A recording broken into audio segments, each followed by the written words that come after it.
ये हमारा a girl with A basket chapter का सेकंड पार्ट होगा एक्सप्लेनेशन का। द रूट ले through one of the richest of India's agriculture area. ये रास्ता भारत के सबसे धनी कृषि क्षेत्रों में से होकर था। This was the plain of upper Ganga river. This was the plain of the upper Ganga river 1000 feet above sea level but tropical. यह मैदान गंगा नदी का ऊपरी भाग था।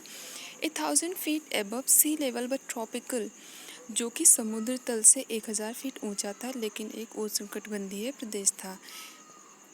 The Ganga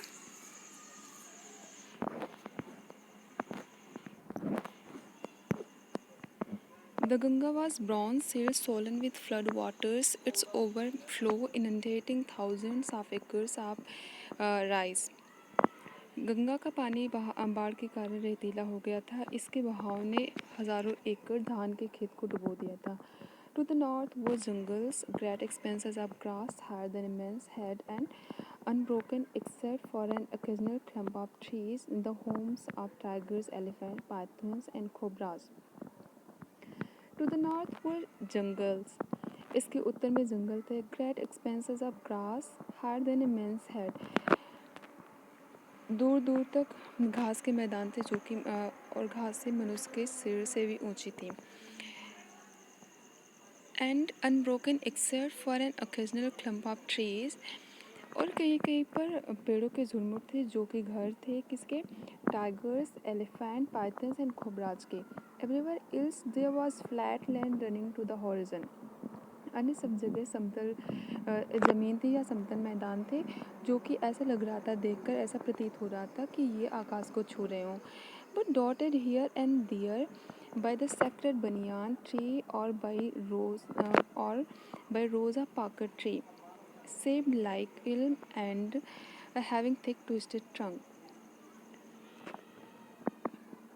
But dotted here and there the sacred banyan tree or by rosa parker tree. लेकिन इधर उधर बनियान के पेड़ थे, पवित्र बनियान के पेड़ मतलब बरगद के पेड़ थे, और वह या फिर पाकर के पेड़ पंक्तियों में थे। शेप्ड लाइक, जिनका शेप था इल्म ट्री की तरह, and having thick twisted trunk, जिनके तने मोटे और मुड़े हुए थे। Hot humid air was moving in from the south west, दक्षिण और पश्चिम से गर्म और ठंडी हवाएं चल रही थी।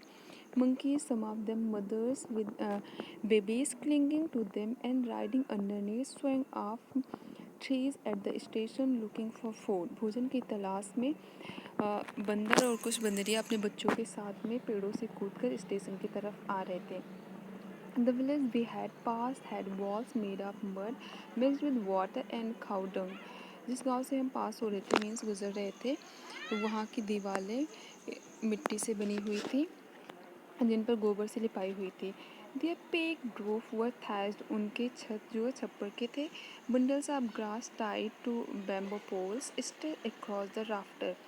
मैं आपको दिखाती हूँ पिक्चर्स, आपको समझ में आ जाएगा इजली। यहाँ पर देखो ये पिक्चर्स है जिस पर ये कद्दू, पम्पकिन मीन्स होता है कद्दू, और लौकी हम दोनों के लिए यूज करते हैं। तो यहाँ पे देखो आपको रूफ पे मिलेंगे कद्दू लगे हुए, कुछ ये लौकी है, लौकी या तोरई का पेड़ है जो लगी हुई है।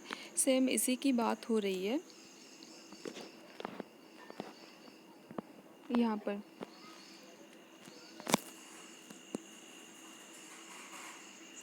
Bundles of grass mixed with water and cow dung, the pig roof were thatched.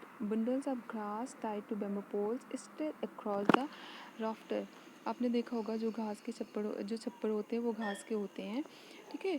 That day the pumpkin vines that grows over them, उस दिन जो उन पे उगे हुए थे पम्पकिन, उनके पेड़ थे, उनमें वो मीन्स लौकी भी थी और कद्दू भी थे उन पे। Trailing streak of yellow over trap walls, उन पर वे जो है लटक रहे थे, कुछ तो छप्पर पे थे और कुछ दीवारों से लटक रहे थे। At one station my routine of talking people